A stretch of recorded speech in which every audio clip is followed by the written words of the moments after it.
저녁 7시 대림동 시장 골목 어귀에서 양은 냄비가 바닥에 떨어졌습니다. 쨍 하고 울린 금소금이 좁은 골목 전체를 채웠고 그 소리가 가시기도 전에 김상복의 무릎이 바닥에 닿았으며 58년을 살아오며 단 한 번도 남 앞에서 굽히지 않았던 그의 자존심이 한순간에 산산조각 났습니다. 장외의 가죽 구두가 상복의 어깨를 천천히 밟았고 검은 가죽 표면에 흙먼지가 묻어 있었으며 그 구두 밑창에서 나는 삐걱거리는 소리가 상복의 귓가에 또렷하게 들렸습니다. 장외인은 담배를 한 모금 빨아들인 뒤 상복의 얼굴 위로 연기를 내뿜었고 하얀 연기가 상복의 눈과 코를 자극했으며 그는 기침을 참으려 애썼지만 몸이 저절로 떨렸습니다. 아저씨, 이 동네에서 장사 오래 하려면 룰을 알아야지.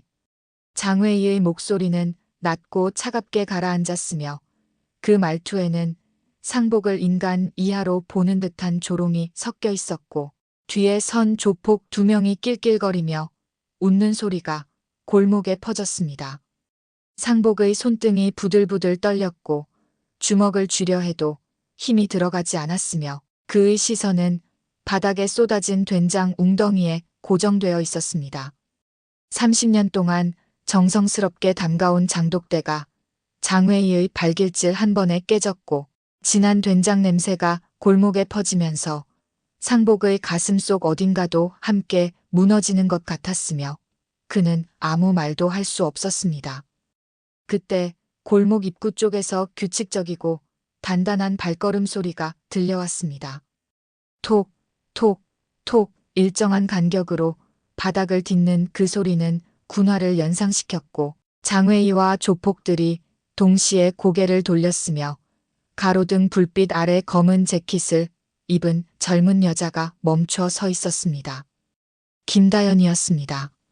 상복의 딸이었고 29년을 살아오며 아버지 앞에서 단 한 번도 눈물을 보인 적 없는 여자였으며 지금 그녀의 얼굴에는 어떤 표정도 떠오르지 않았지만 두 주먹은 천천히 그리고 단단하게 쥐어지고 있었습니다. 아빠. 그 한 단어가 정적을 갈랐고 다연의 목소리는 떨리지 않았으며 오히려 지나치게 차분해서 더 섬뜩하게 들렸습니다. 무슨 일이에요? 상복은 고개를 들지 못했고 딸에게 이런 모습을 보이고 싶지 않았으며 하지만 이미 늦었다는 것을 알았기에 그저 눈을 감았습니다. 장외인은 다연을 위아래로 훑어보더니 입꼬리를 올렸고 담배를 입에 문 채 비웃음을 흘렸으며 딸이면 뭐 여자가 뭘 어쩌겠다고 라는 말을 내뱉었습니다. 다연의 눈빛이 얼어붙었습니다. 그녀는 한 걸음도 움직이지 않았지만 호흡이 달라졌고 천천히 규칙적으로 마치 무언가를 준비하는 사람처럼 숨을 고르기 시작했으며 장외이와 조폭들은 그 변화를 눈치채지 못한 채 여전히 웃고 있었습니다. 그날 밤 누군가의 무릎이 바닥에 닿았고 누군가의 주먹이 쥐어졌으며 그리고 대림동 골목 깊숙한 곳에서 아무도 예상하지 못한 이야기가 시작되었습니다. 본격적인 이야기 시작 전 지금 뭐 하시면서 듣고 계시나요? 집에서 편하게 듣고 계시는지, 병원 침대에서 듣고 계신지, 일하시면서 듣고 계신지 댓글로 남겨주세요. 복 많이 받으실 거니까 꼭 남겨주세요. 40분 전 오후 6시 20분 김상복은 국밥집 주방에서 뚝배기를 닦고 있었습니다. 설거지통에서 올라오는 김이 그의 안경을 뿌옇게 만들었고 그는 안경을 벗어 앞치마에 닦았으며 창밖으로 보이는 골목 입구를 힐끗 쳐다보았습니다. 장외의 조직원들이 나타나는 시간이 보통 7시였고 오늘도 어김없이 올 것이라는 걸 알았으며 그래서 상복은 미리 현금 50만 원을 봉투에 넣어 계산대 서랍 깊숙이 숨겨두었습니다. 하지만 오늘은 돈이 모자랐습니다. 장외이가 요구한 금액은 100만 원이었고 이번 주 매출이 좋지 않아 절반밖에 준비하지 못했으며 상복은 서랍을 열었다 닫았다를 반복하면서 어떻게든 시간을 벌 방법을 궁리했지만 아무런 묘안도 떠오르지 않았습니다. 그의 손가락이 봉투를 만지작거렸고 종이 표면의 거친 질감이 손끝에 느껴졌으며 그는 한숨을 길게 내쉬었습니다. 정확히 7시 골목 입구에서 검은 승합차 한 대가 멈춰 섰고 문이 열리며 장회의와 조직원 4명이 내렸으며 장회의는 가죽 재킷을 입고 선글라스를 낀 채 담배를 피우며 천천히 국밥집 쪽으로 걸어왔습니다. 그의 구두 굽이 아스팔트를 찍어 누르는 소리가 규칙적으로 울렸고 톡, 톡, 톡. 그 소리를 들은 상복의 심장이 빠르게 뛰기 시작했으며 그는 앞치마를 벗어 의자 등받이에 걸고 가게 밖으로 나갔습니다. 아저씨, 오늘은 준비됐지? 장회의가 선글라스를 벗으며 물었고 그의 눈은 상복을 마치 벌레 보듯 내려다봤으며 조직원들은 가게 주변을 에워싸듯 서서 팔짱을 꼈습니다. 상복은 주머니에서 봉투를 꺼내 장회의에게 내밀었고 이번 주는 장사가 안 돼서 절반만 이라고 말을 꺼냈지만 목소리가 떨렸으며 장회의는 봉투를 받아 휙 열어보더니 바닥에 내던졌습니다. 봉투가 바닥에 떨어지며 현금 5장이 흩어졌고 바람에 한 장이 굴러갔으며 상복은 그걸 줍기 위해 몸을 숙였지만 장회의의 구두가 그의 손등을 밟았습니다. 절반? 아저씨, 장난해? 장회의의 목소리가 낮게 깔렸고 그 말투에는 경고가 담겨 있었으며 상복은 손등에 전해지는 압박감을 느끼면서도 고개를 들지 못했습니다. 다음 주에 꼭 드릴게요. 제발. 상복의 목소리가 간신히 나왔고 그 말을 하면서도 자신이 얼마나 초라한지 깨달았으며 58년을 살면서 이렇게까지 비굴해진 적이 없었기에 눈시울이 뜨거워졌습니다. 장회의는 구두를 치우며 비웃음을 터뜨렸고 다음 주? 그럼 이번 달은 2배야 아저씨라고 말한 뒤 고개를 돌려 조직원 하나에게 눈짓했습니다. 조직원이 가게 뒤편으로 걸어갔고 거기 놓여있던 장독대 앞에 섰으며 발로 항아리 하나를 툭 걷어찼습니다. 항아리가 넘어지며 뚜껑이 덜컥 열렸고 그 안에 담긴 된장이 바닥에 쏟아졌으며 진한 냄새가 골목에 퍼졌습니다. 그 소리를 들은 상복이 벌떡 일어났고 안 돼요, 그건. 이라고 외쳤지만 장회의가 그의 어깨를 손으로 눌렀으며 다시 바닥에 주저앉혔습니다. 아저씨, 여기서 장사하려면 룰을 알아야지. 누가 봐주는 줄 알아? 장회의의 손이 상복의 머리를 감쌌고 천천히 힘을 가해 바닥 쪽으로 눌렀으며 상복의 무릎이 자갈 섞인 시멘트 바닥에 완전히 닿았습니다. 그 순간 상복의 머릿속에서 지난 30년이 스쳐 지나갔고 새벽같이 일어나 육수를 끓이던 날들, 손님들에게 맛있게 드세요라고 인사하던 순간들, 딸 다연이 어렸을 때 가게 한쪽에서 숙제하던 모습들이 떠올랐으며 그 모든 것이 지금 이 무릎 꿇은 자세 하나로 무너지는 것 같았습니다. 장회의는 담배를 한 개비 더 꺼내 불을 붙였고 연기를 상복의 얼굴에 내뿜었으며 다음 주까지 200 챙겨. 알았지? 라고 말한 뒤 구두로 상복의 등을 가볍게 툭 찼습니다. 상복은 대답하지 못했고 고개만 끄덕였으며 손바닥으로 바닥을 짚은 채 온몸이 떨렸습니다. 조직원들이 낄낄거리며 웃었고 그중 한 명이 저 양반 딸 있다며 꽤 예쁘던데 라고 말했으며 그 말을 들은 상복의 눈이 번쩍 떠졌지만 아무것도 할 수 없었습니다. 바로 그때 골목 입구에서 발걸음 소리가 들렸습니다. 톡, 톡, 톡 일정한 리듬의 그 소리는 다른 사람들의 발걸음과 확연히 달랐고 마치 군인이 행군할 때 내는 소리처럼 단단했으며 장회의와 조직원들이 동시에 고개를 돌렸습니다. 가로등 불빛 아래 검은 재킷과 청바지를 입은 여자가 서 있었고 그녀의 얼굴에는 어떤 표정도 없었으며 다만 두 눈이 상복이 무릎 꿇은 모습을 똑바로 바라보고 있었습니다. 김다연이었습니다. 상복의 딸이었고 지금 퇴근길이었으며 평소라면 지하철역 쪽으로 돌아갔을 텐데 오늘은 왠지 아버지 가게 쪽으로 발길이 향했고 그래서 이 장면을 목격하게 된 것이었습니다. 그녀의 두 손이 천천히 주먹으로 쥐어졌고 손톱이 손바닥 살을 파고들었으며 하지만 그녀는 단 한 걸음도 앞으로 나아가지 않았습니다. 아빠. 다연의 목소리가 골목에 울렸고 그 한 단어에는 질문도 분노도 슬픔도 섞여 있지 않았으며 다만 지나치게 고요해서 오히려 섬뜩하게 들렸습니다. 상복이 고개를 들었고 딸의 얼굴을 봤으며 순간 눈시울이 뜨거워지면서도 다연아, 가. 그냥 가라고 겨우 말을 꺼냈지만 목소리가 제대로 나오지 않았습니다.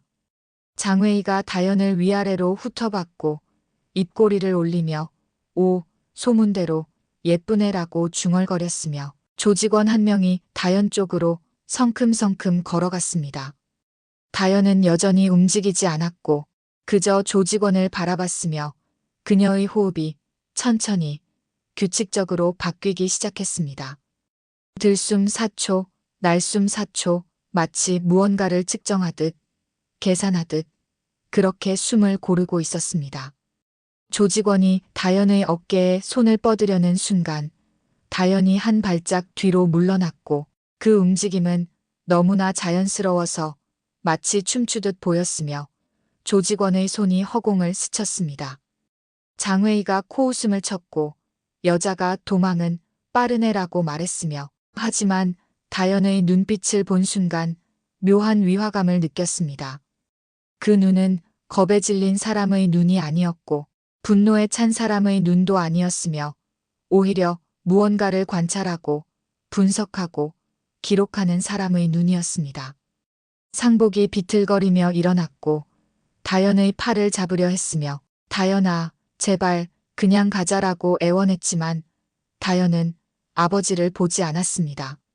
그녀는 여전히 장웨이와 조직원들을 바라봤고 입을 열어놨고 차분한 목소리로 한 문장을 내뱉었습니다. 그 말 책임지세요.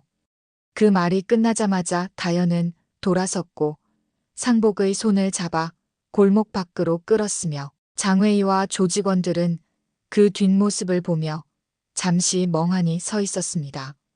장웨이가 담배를 바닥에 던지며 재미있는 년이네라고 중얼거렸고 조직원 하나가 보스, 전년도 한번 이라고 말을 꺼내려 했지만 장웨이가 손을 들어 막았습니다. 아직은 아니야. 아직은.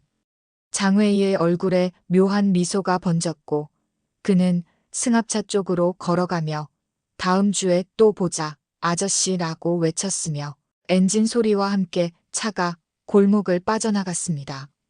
상복과 다연은 가게 안으로 들어왔고 문을 닫았으며 상복이 주저앉아 두 손으로 얼굴을 가렸습니다. 다연은 아무 말 없이 아버지 옆에 앉았고 그의 떨리는 어깨를 바라봤으며 주먹을 쥔 손의 힘이 점점 더 강해졌습니다.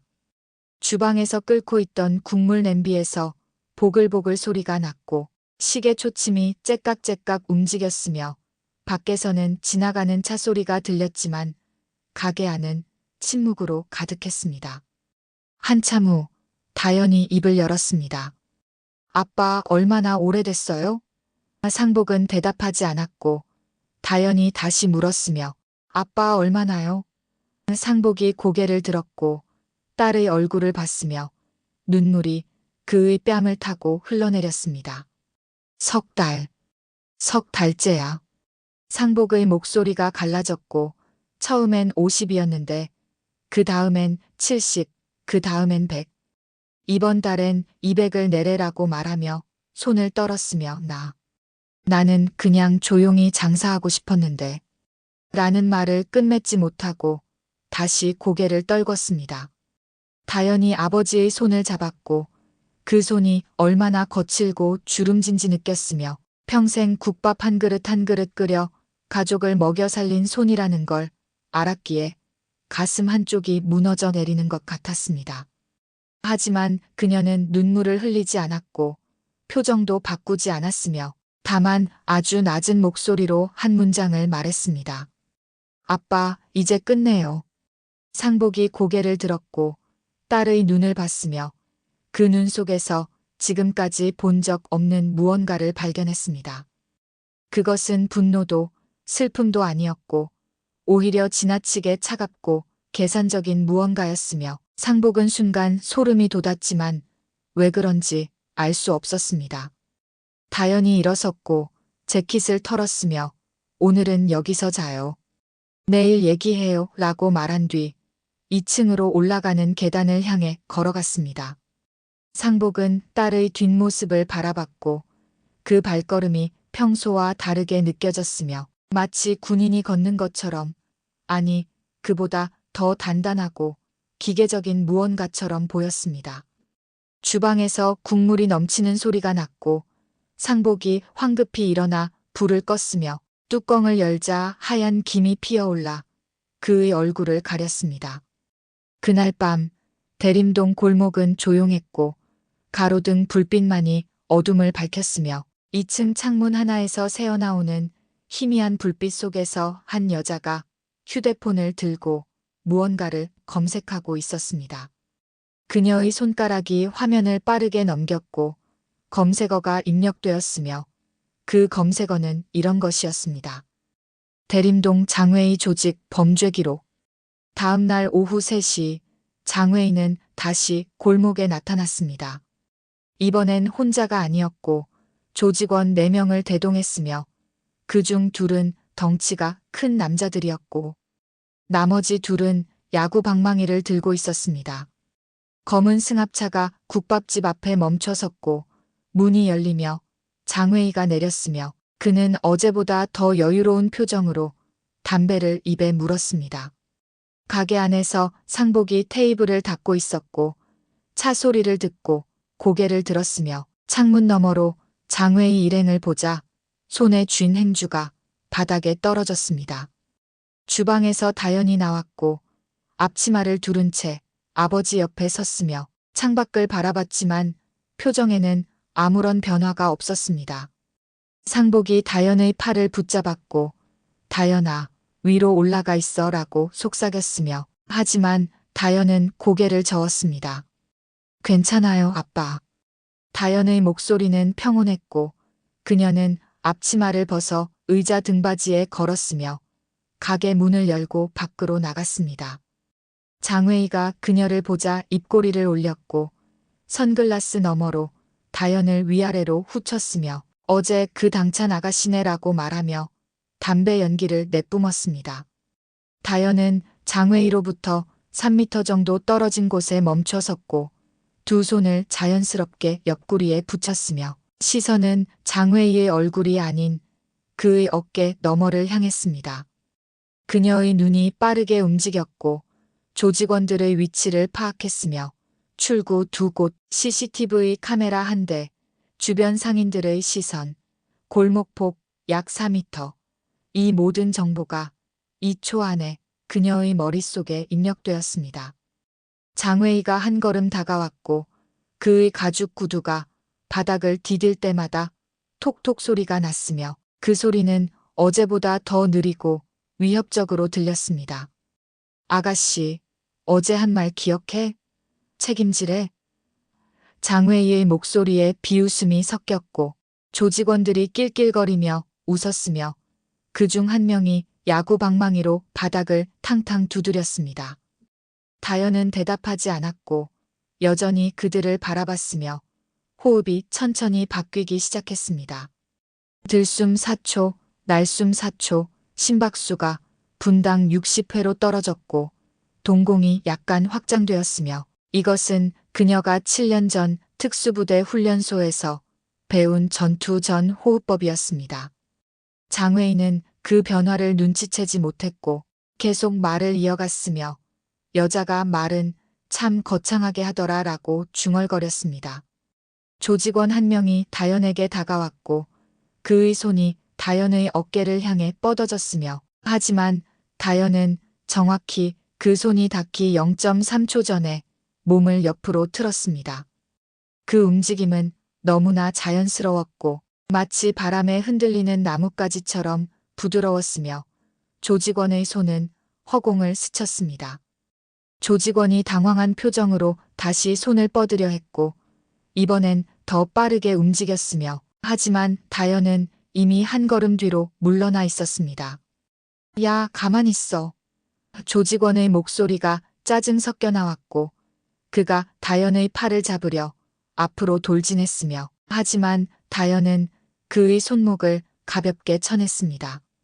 탁 하는 소리와 함께 조직원이 비틀거렸고 균형을 잃어 옆으로 휘청거렸으며 다른 조직원 하나가 그를 붙잡아 주었습니다. 장웨이의 얼굴에서 웃음이 사라졌고 그는 선글라스를 벗으며 다연을 똑바로 쳐다봤으며 재미있네. 진짜라고 낮게 중얼거렸습니다. 가게 안에서 상복이 떨리는 손으로 문틀을 붙잡았고 나가려 했지만 발이 떨어지지 않았으며 입술을 깨물며 딸의 뒷모습을 바라봤습니다. 다연의 어깨는 미동도 하지 않았고 등은 곧게 펴져 있었으며 마치 철근처럼 단단해 보였습니다. 장웨이가 담배를 바닥에 던졌고 구두 뒤축으로 비벼 껐으며 아가씨, 이 동네에서 나한테 대드는 사람이 어떻게 되는지 알아? 라고 물었습니다. 다연은 여전히 대답하지 않았고 다만 시선이 장웨이의 오른쪽 허리춤으로 향했으며 거기 재킷 안쪽으로 무언가 불룩한 것이 보였습니다. 흉기였고 아마도 칼이었으며 다연의 눈이 그것을 정확히 포착했습니다. 여자가 뭘 해? 응? 경찰 불러봐. 장웨이가 비웃으며 말했고 조직원들이 다시 낄낄거렸으며 그중 한 명이 이 동네 경찰들 우리 다 알잖아요. 보스라고 덧붙였습니다. 장웨이가 고개를 끄덕이며 다연에게 한 걸음 더 다가왔고 이제 둘 사이의 거리는 1미터도 채 되지 않았으며 그의 입에서 나는 담배 냄새와 술 냄새가 다연의 코를 찔렀습니다. 아가씨, 아버지 생각해서라도 조용히 있어. 알았지? 장웨이의 목소리가 더욱 낮아졌고 그 말투에는 협박이 노골적으로 드러났으며 그가 손을 들어 다연의 턱을 만지려 했습니다. 바로 그 순간 다연의 손이 번개처럼 움직였고 장웨이의 손목을 잡았으며 그녀의 손가락이 그의 맥박 위치를 정확히 눌렀습니다. 장웨이의 얼굴이 굳었고 손목에서 찌릿한 통증이 느껴졌으며 그는 본능적으로 손을 빼려 했지만 다연의 그립이 생각보다 강했습니다.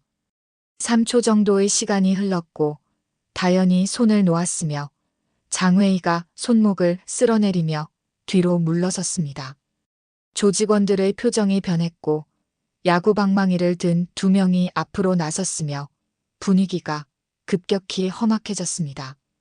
하지만 다연은 여전히 움직이지 않았고 두 손을 자연스럽게 내렸으며 호흡은 여전히 규칙적이었습니다. 들숨, 날숨, 들숨, 날숨, 마치 아무 일도 일어나지 않은 것처럼 그녀는 차분했습니다. 장웨이가 손목을 주무르며 입을 열었고 인연이 지금 이라고 말하려 했지만 다연이 그보다 먼저 입을 열었습니다. 그만 가세요.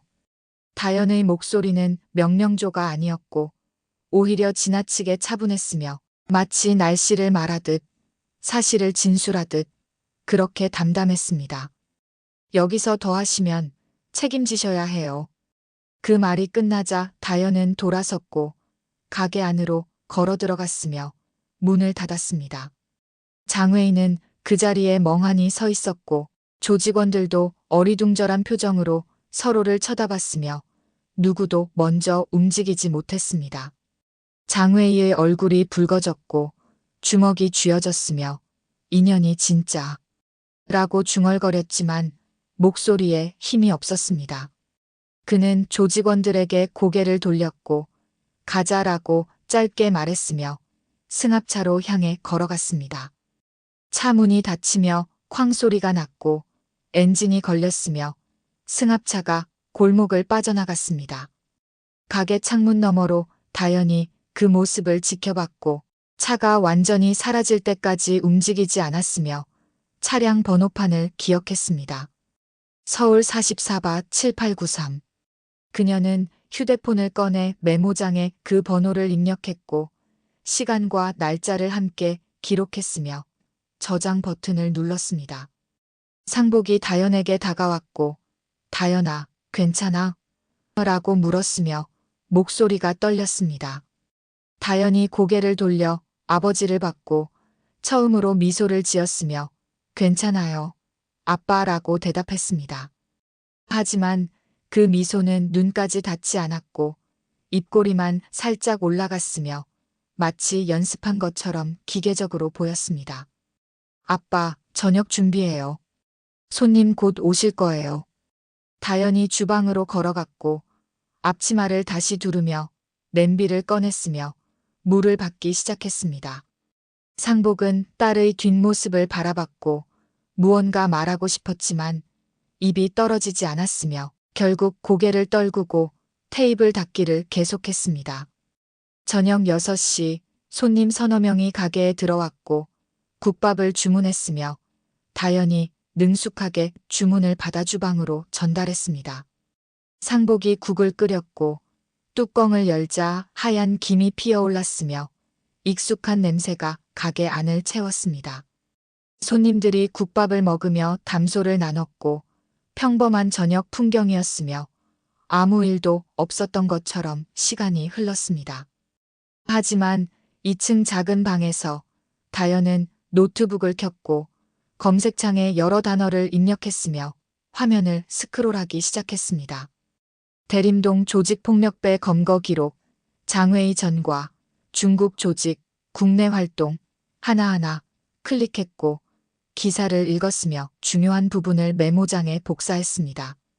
2시간 후 그녀의 메모장에는 63개의 항목이 정리되어 있었고 각 항목마다 날짜와 출처가 명시되어 있었으며 그녀는 그것을 읽으며 고개를 끄덕였습니다. 창밖으로 밤이 깊어갔고 골목의 가로등이 하나둘 켜졌으며 멀리서 개 짖는 소리가 들렸습니다. 다연이 노트북을 덮었고 창밖을 바라봤으며 장외의 일행이 탔던 검은 승합차가 지나갔던 길을 응시했습니다. 그녀의 눈빛이 차가웠고 입술이 얇게 다물어졌으며 주먹이 천천히 쥐어졌습니다.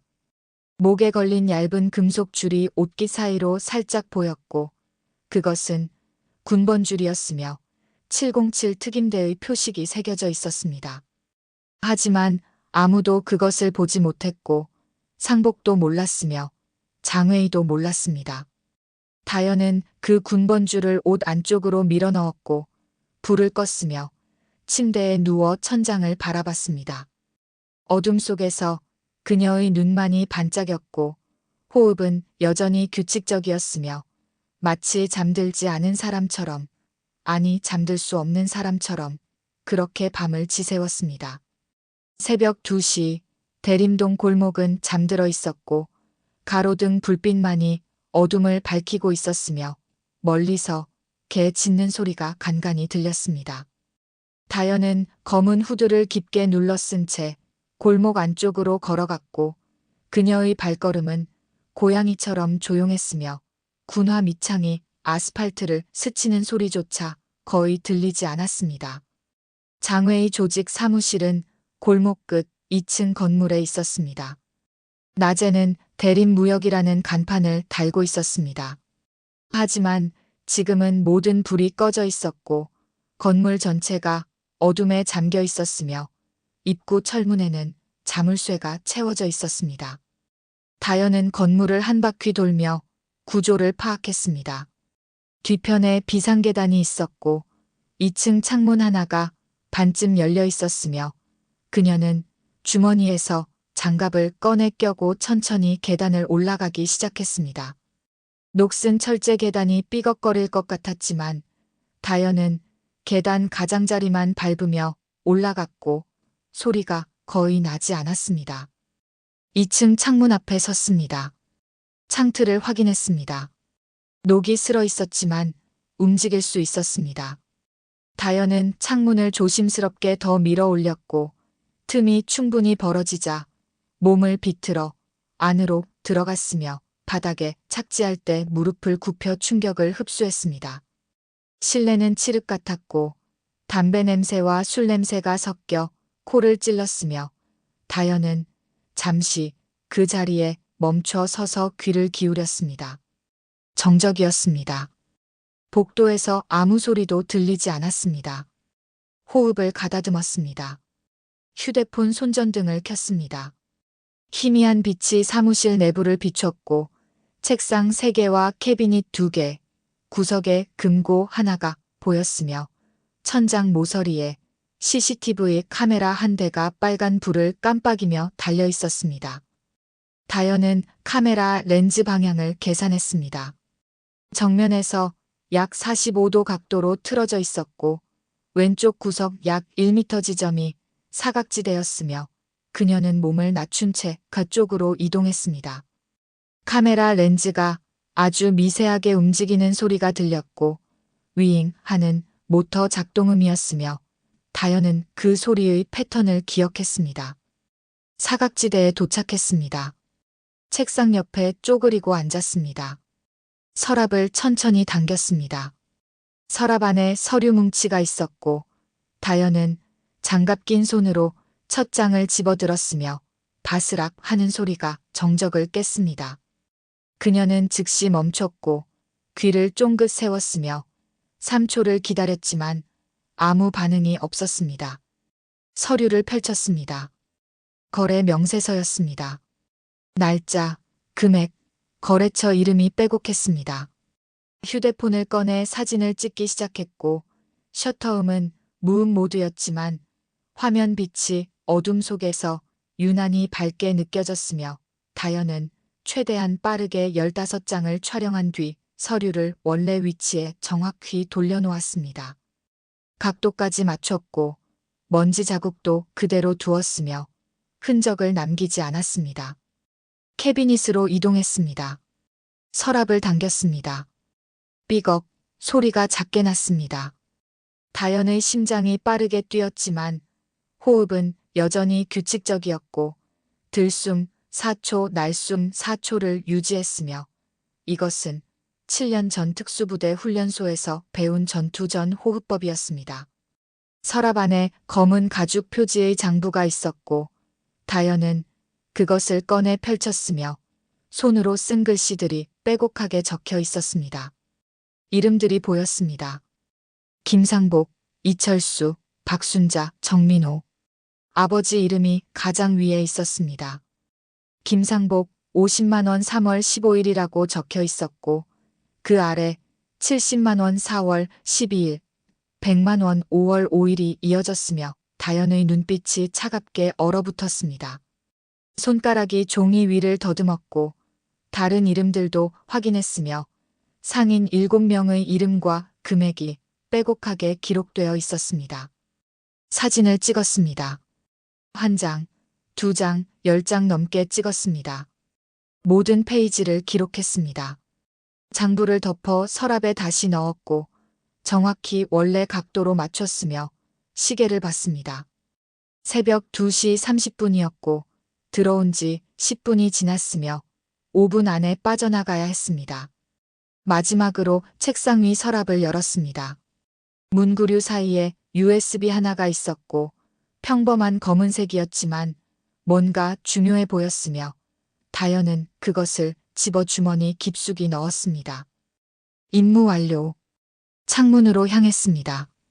밖을 내다봤습니다. 골목은 여전히 고요했고 다현은 창문을 넘어 비상계단으로 나갔으며 몸을 낮춘 채 계단을 내려가기 시작했습니다. 바람이 불어 후드가 펄럭였고 그녀는 후드를 다시 눌렀으며 골목 어둠 속으로 사라졌으며 단 3분 만에 국밥집 뒷골목에 도착했습니다. 같은 시각 국밥집 2층에서 상복은 잠들지 못하고 창밖을 바라보고 있었습니다. 딸의 방 불이 꺼져 있었고 너무 조용했으며 평소 다현은 자다가 뒤척이는 소리가 들렸는데 오늘은 아무 소리도 없었습니다. 뭔가 이상했습니다. 일어나 다현의 방문을 노크했습니다. 대답이 없었습니다. 문을 살짝 열었고 침대가 비어 있었으며 이불이 깔끔하게 정돈되어 있었습니다. 창문이 반쯤 열려 있었고 커튼이 바람에 흔들리고 있었으며 상복의 가슴이 철렁 내려앉았습니다. 다현아? 불렀지만 대답이 없었습니다. 거실로 나왔습니다. 시계를 봤습니다. 새벽 2시 40분이었고 이 시간에 딸이 어디 간 걸까 하는 불안이 엄습했으며 상복은 소파에 주저앉아 손으로 얼굴을 감쌌습니다. 손이 떨렸고 예전 기억이 물밀듯 떠올랐으며 막을 수가 없었습니다. 다현이는 예전 그 사고 이후로 상복은 중얼거렸습니다. 말을 끝맺지 못했습니다. 7년 전 일이었습니다. 다현이 22살 때 어느 날 갑자기 집을 나갔고 아빠 나 꼭 해야 할 일이 있어요 라는 쪽지만 남겼으며 그 후 3년 동안 소식이 완전히 끊겼습니다. 상복은 미칠 것 같았고 경찰에 신고했지만 성인이라 찾아주지 않았으며 매일 밤 딸의 빈 방 앞에 서서 울었습니다. 3년 후 다현이 돌아왔습니다. 하지만 예전의 다현이 아니었습니다. 말수가 확 줄어들었습니다. 웃음도 거의 사라졌고 가끔 멍하니 먼 곳을 바라봤으며 어디 있었니? 라고 물으면 그냥요라고만 대답했습니다. 상복은 더 묻지 못했고 딸이 돌아온 것만으로도 감사했으며 하지만 가끔 다현의 눈빛이 낯설었습니다. 차갑고 날카롭고 마치 다른 사람 같았습니다. 오늘도 그랬습니다. 장회일을 대할 때 그 눈빛이었습니다. 상복은 일어나 주방으로 갔고 주전자에 물을 부어 차를 끓이기 시작했으며 보글보글 끓는 소리가 정적을 채웠습니다. 김이 피어올랐고 상복은 그 하얀 김을 멍하니 바라봤으며 손으로 찻잔을 감쌌지만 따뜻함이 느껴지지 않았습니다. 바로 그때 현관문이 조용히 열렸습니다. 다현이 들어왔습니다. 검은 후드를 벗으며 아버지를 봤습니다. 아빠 왜 안 주무세요? 다현의 목소리는 평온했고 마치 산책이라도 다녀온 것처럼 담담했으며 상복은 딸을 똑바로 바라봤습니다. 너 어디 갔었니? 다현은 잠시 망설였고 시선을 살짝 피했으며 산책이요. 잠이 안 와서요라고 대답했습니다. 상복은 딸의 신발을 내려다봤고 먼지가 묻어 있었으며 바닥에 작은 발자국이 찍혔습니다. 단순한 산책치고는 이상했습니다. 발자국 패턴이 다른 곳을 다녀온 것 같았습니다. 상복의 가슴이 답답해졌습니다. 다현아. 상복이 입을 열었고 목소리가 떨렸으며 너 혹시 위험한 일 하는 거 아니지? 다현은 고개를 천천히 저었고 아버지에게 다가가 손을 잡았으며 아니에요, 아빠. 괜찮아요라고 말했습니다. 하지만 그 손은 차가웠습니다. 체온이 느껴지지 않았습니다. 마치 얼음 같았습니다. 다현은 방으로 들어가며 문을 닫았고 상복은 거실에 홀로 남았으며 찻잔을 들어 한 모금 마셨지만 맛을 느낄 수 없었습니다. 차가 식어갔고 김이 사라졌으며 상복은 창밖을 바라봤습니다. 동쪽 하늘이 조금씩 밝아오고 있었습니다. 새벽 3시였습니다. 골목 어딘가에서 개가 길게 짖었습니다. 다현은 방에 들어와 후드를 벗고 책상 앞에 앉았으며 주머니에서 USB를 꺼내 노트북 옆에 조심스럽게 놓았습니다. 검은 플라스틱 표면이 희미한 달빛에 반짝였고 다현은 그것을 한참 바라봤으며 노트북을 켰습니다. 화면이 밝아졌습니다. USB를 꽂았습니다. 파일 목록이 떴습니다. 엑셀 파일 12개, 문서 파일 20개, 사진 파일 50개가 화면에 나타났고 다현은 첫 번째 엑셀 파일을 클릭했으며 거래 내역이 스크롤 없이도 보이지 않을 만큼 빼곡하게 적혀 있었습니다. 날짜, 품목, 금액, 거래처가 정리되어 있었지만 품목 이름이 이상했고 특수 자재, 고급 부품, 프리미엄 원료 같은 모호한 단어들이 반복되었으며 다현의 눈이 가늘어졌습니다. 암호였습니다. 진짜 품목을 숨긴 거였습니다. 다현은 고개를 끄덕였습니다. 두 번째 파일을 열었고 사진 폴더였으며 장웨이가 누군가와 악수하는 사진이 보였습니다. 상대방은 중년 남자였고 정장을 입고 있었으며 얼굴을 확대하자 날카로운 눈매와 짧은 머리가 선명하게 드러났습니다. 캡처했습니다. 이미지 검색을 했습니다. 결과가 3초 만에 떴습니다. 구아이롱 중국 산둥성 조직 간부라는 정보가 나타났고 관련 기사 링크가 6개 달려 있었으며 다현은 그 중 하나를 클릭했습니다. 기사에는 구아이롱이 밀수와 자금 세탁 혐의로 중국 공안의 수배를 받고 있다고 적혀 있었고 다현의 입꼬리가 살짝 올라갔으며 잡았어라고 작게 중얼거렸습니다. 세 번째 파일을 열었습니다. 통화 기록이었습니다.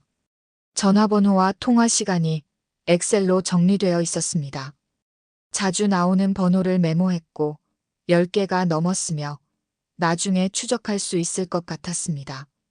다현은 USB를 빼냈고 서랍 깊숙이 숨겼으며 그 위에 오래된 교과서 몇 권을 올려놓았습니다. 노트북을 껐습니다. 창밖을 바라봤습니다. 하늘이 점점 밝아지고 있었습니다. 새벽 4시였고 다현은 침대에 누워 천장을 바라봤으며 목에 걸린 군번줄을 손으로 만졌습니다.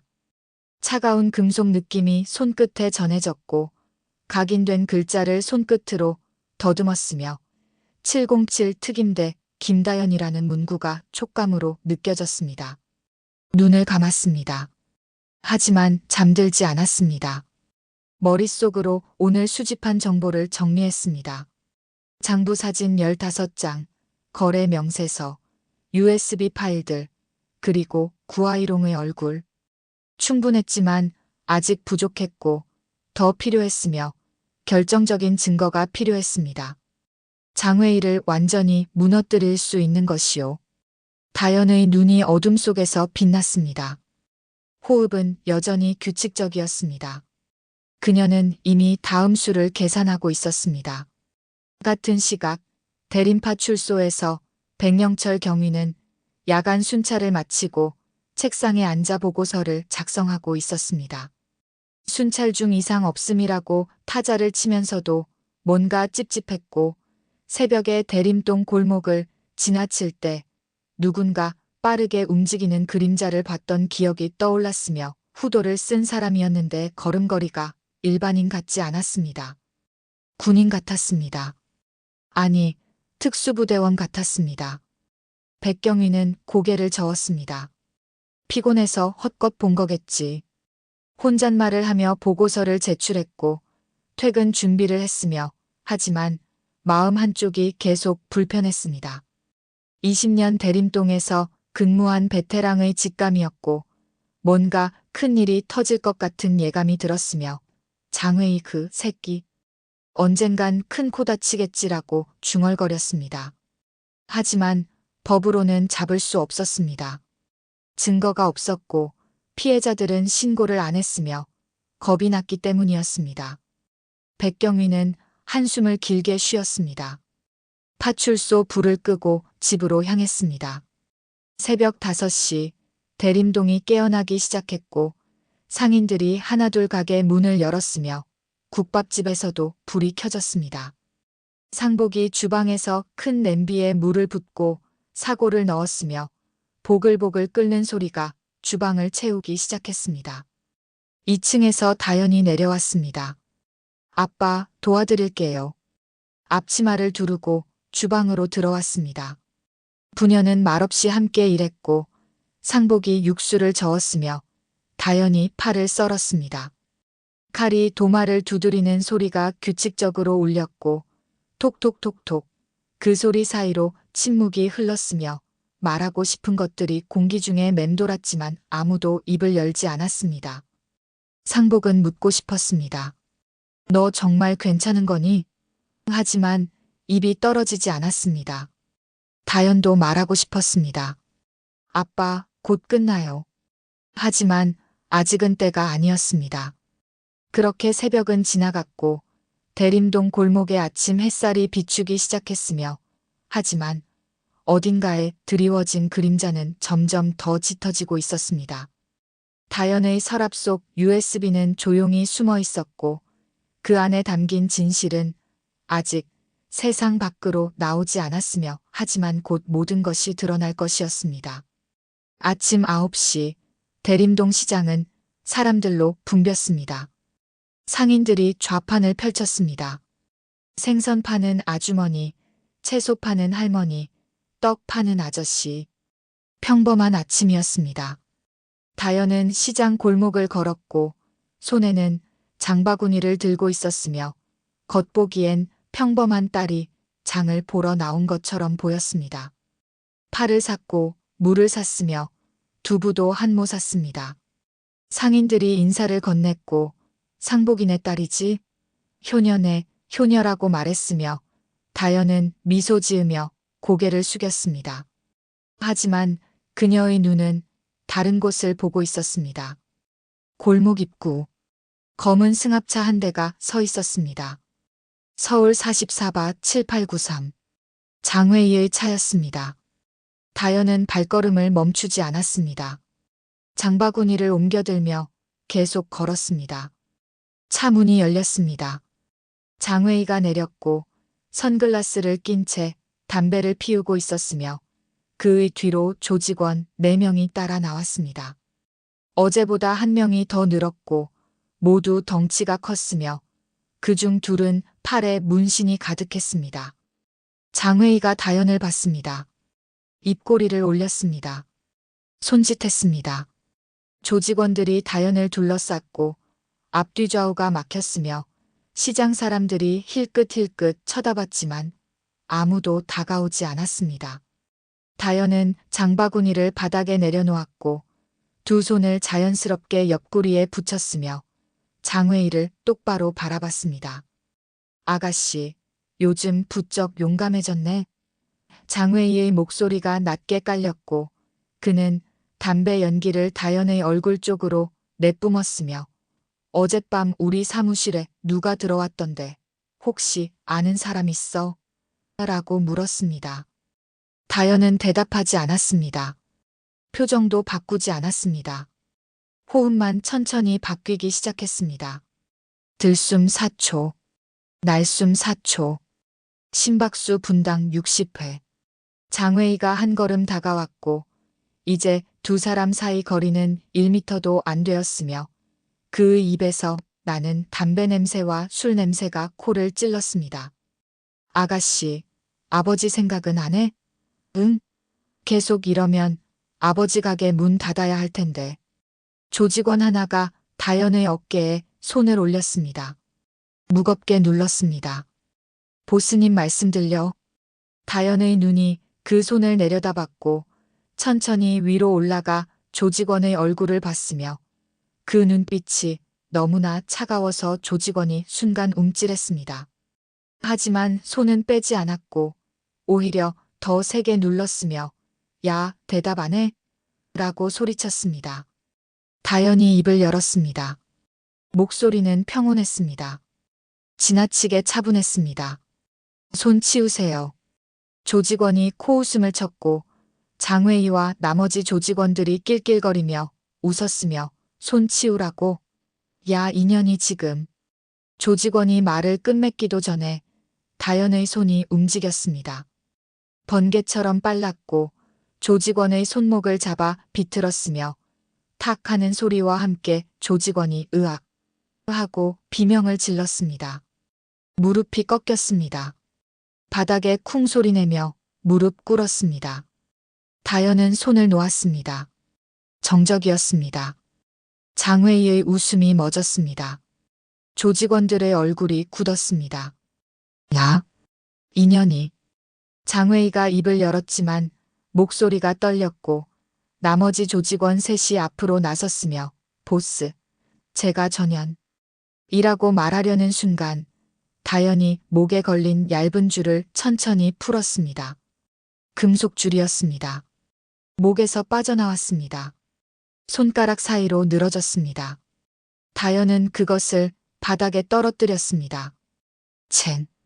금속이 아스팔트에 닿는 소리가 골목에 울렸습니다. 시간이 멈춘 것 같았습니다. 모두가 그 금속줄을 내려다봤습니다. 거기 각인된 글자가 보였습니다. 707 특임대 김다연. 장회의의 얼굴이 하얗게 질렸습니다. 입이 벌어졌습니다. 707. 뭐? 다연이 입을 열었습니다. 대한민국 707 특임대 대테러 요원 김다연입니다. 목소리는 여전히 차분했습니다. 하지만 그 속에 담긴 무게가 달랐습니다. 조직원 셋이 당황했고 서로를 쳐다봤으며 장회의가 뒤로 한 걸음 물러섰습니다. 야, 잠깐, 이거. 그가 말을 더듬는 순간 다연의 몸이 사라졌습니다. 1초. 가장 가까운 조직원의 명치를 쳤습니다. 퍽. 2초.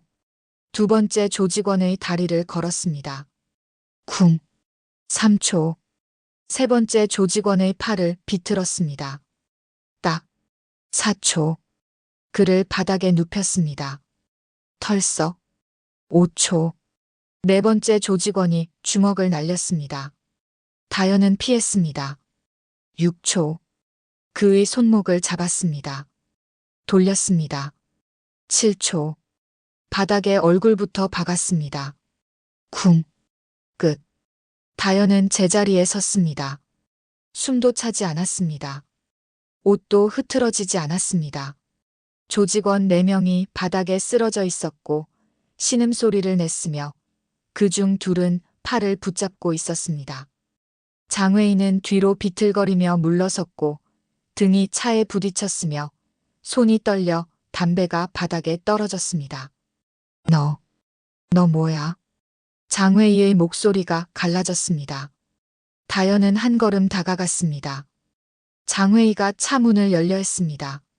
움직이지 마세요.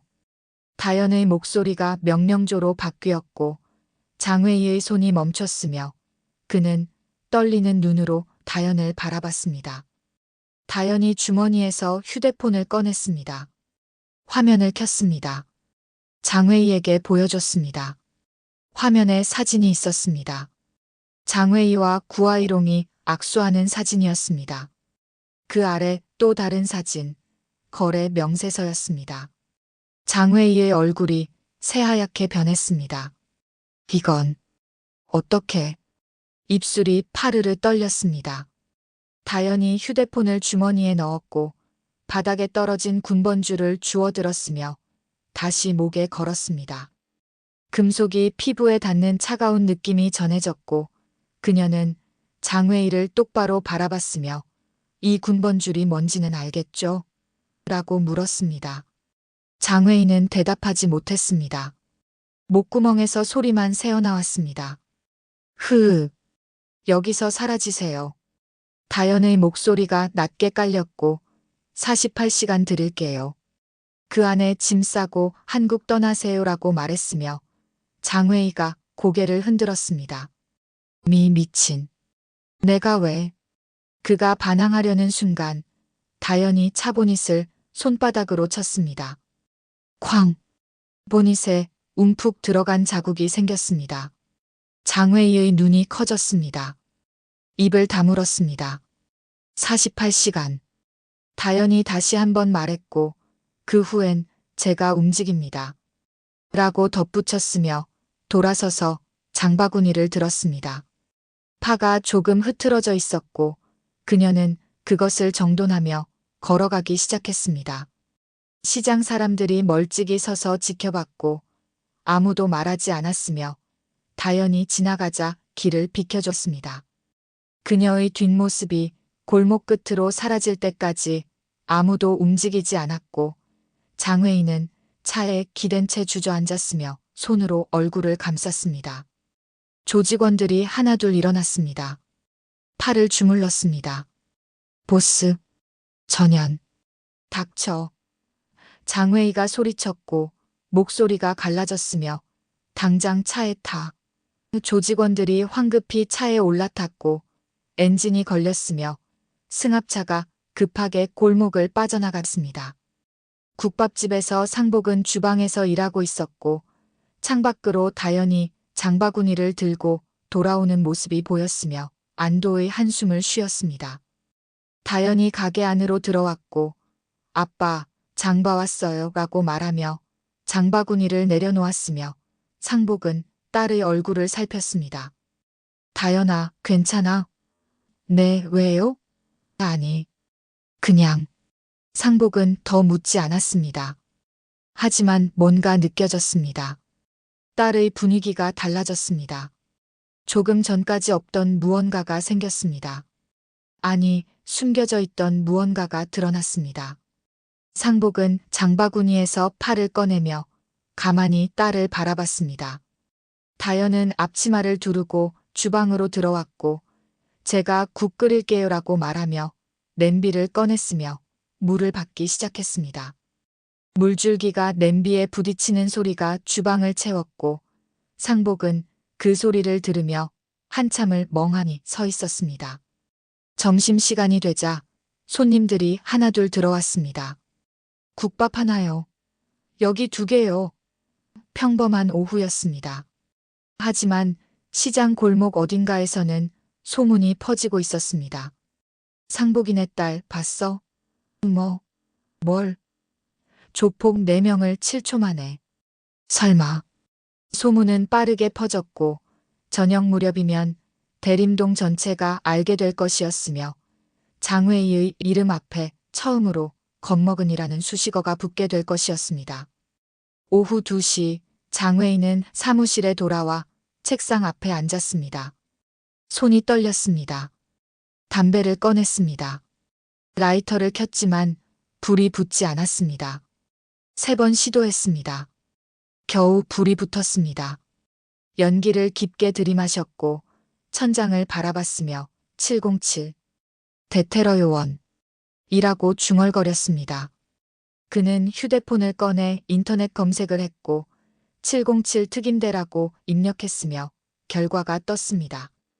대한민국 최정예 대테러 부대 선발률 2% 이하 1년 훈련 후 실전 배치 평균 제압 시간 10초 이내.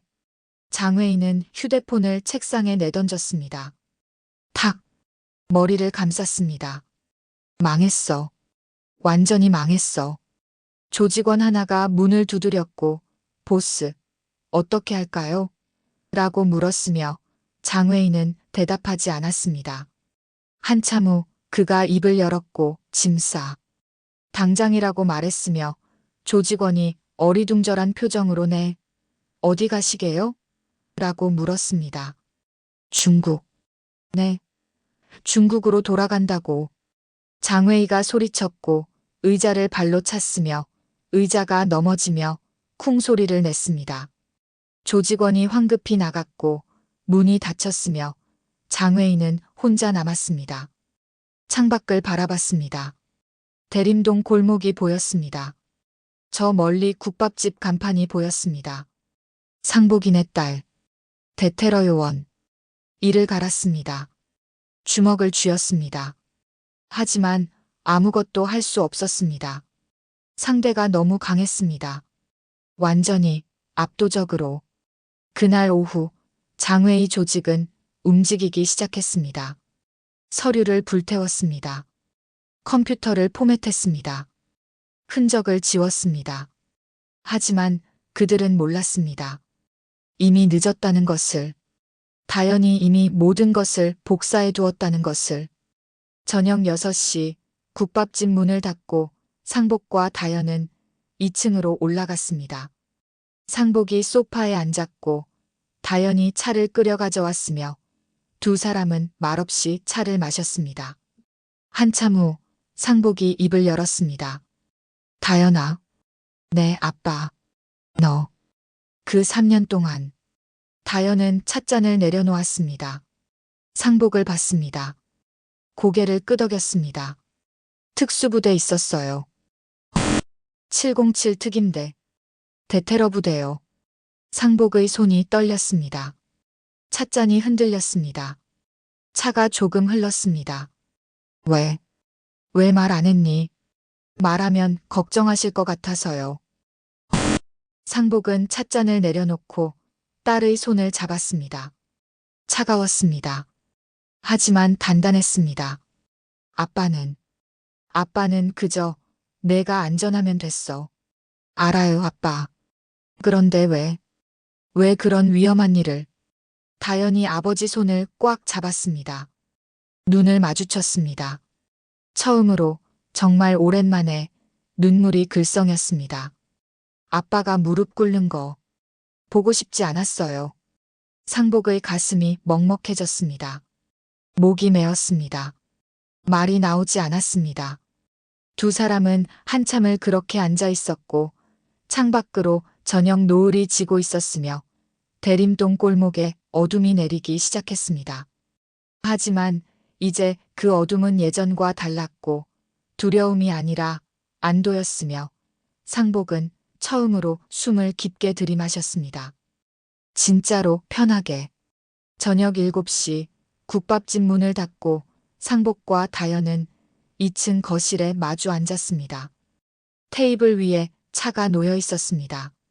김이 피어올랐습니다. 다연은 방에서 서류 봉투 하나를 가져왔고 무겁게 느껴졌으며 테이블 위에 조심스럽게 내려놓았습니다. 상복이 그것을 바라봤고 눈썹이 살짝 올라갔으며 뭐야 그게? 라고 물었습니다. 장회의가 그동안 한 일들이요. 다연의 목소리는 차분했습니다. 봉투를 열었습니다. A사 용지 25장이 나왔습니다. 첫 장을 펼쳤습니다. 피해자 명단이라고 적혀 있었습니다. 상복은 안경을 고쳐 쓰고 종이에 눈을 가까이 댔습니다. 이름들이 빼곡했습니다. 김상복, 이철수, 박순자, 정민호, 강태식, 윤미경, 최동욱, 한영애. 상복의 손가락이 자기 이름 위에서 멈췄고 그 옆에 적힌 금액을 봤으며 50만 원, 70만 원, 100만 원 이라고 작게 읽었습니다.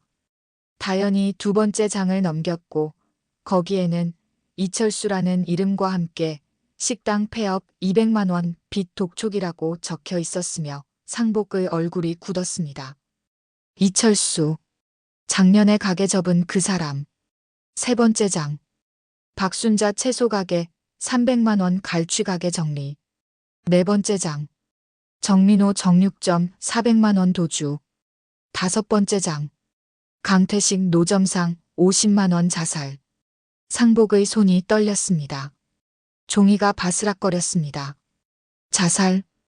다연이 고개를 끄덕였고 작년 6월이요. 한강에서 라고 말했으며 상복은 입을 다물었습니다. 그는 강태식을 알았고 시장 입구에서 과일 파는 할아버지였으며 항상 웃는 얼굴로 인사하던 사람이었습니다. 그 사람이 왜 그랬는지 몰랐어. 상복의 목소리가 떨렸습니다. 다연은 계속 장을 넘겼습니다. 6번째, 7번째, 8번째. 15명의 이름이 나왔고 모두 대림동 상인들이었으며 상복이 아는 사람들이었습니다. 매일 아침 인사를 나누던 사람들, 명절이면 떡을 나눠 먹던 사람들, 서로의 자식, 이름을 알고 있던 사람들이었습니다. 상복은 종이에서 눈을 떼지 못했고 한 장 한 장 넘기며 이름을 읽었으며 이철수, 박순자, 정민호, 강태식, 윤미경 이라고 중얼거렸습니다. 그의 목소리가 점점 작아졌고 마지막엔 거의 들리지 않았으며 입술만 움직였습니다. 마지막 장을 덮었습니다. 테이블 위에 종이 뭉치가 쌓였습니다. 상복은 그것을 한참 바라봤습니다. 나만 당한 줄 알았어. 상복의 목소리가 갈라졌고 손으로 얼굴을 가렸으며 나만 약한 줄 알았어. 나만 바보 같은 줄 알았어. 어깨가 떨리기 시작했고 숨소리가 거칠어졌으며 58년을 살며 참아왔던 무언가가 터져나오기 시작했습니다. 다연은 아버지 옆에 앉았고 손을 잡았으며 그 손이 얼마나 거칠고 주름졌는지 다시 한번 느꼈습니다. 평생 국밥 한 그릇 한 그릇 끓이며 가족을 먹여 살린 손이었고 새벽 4시에 일어나 사고를 우려내던 손이었으며 딸의 머리를 쓰다듬던 손이었습니다. 아빠는 잘못 없어요.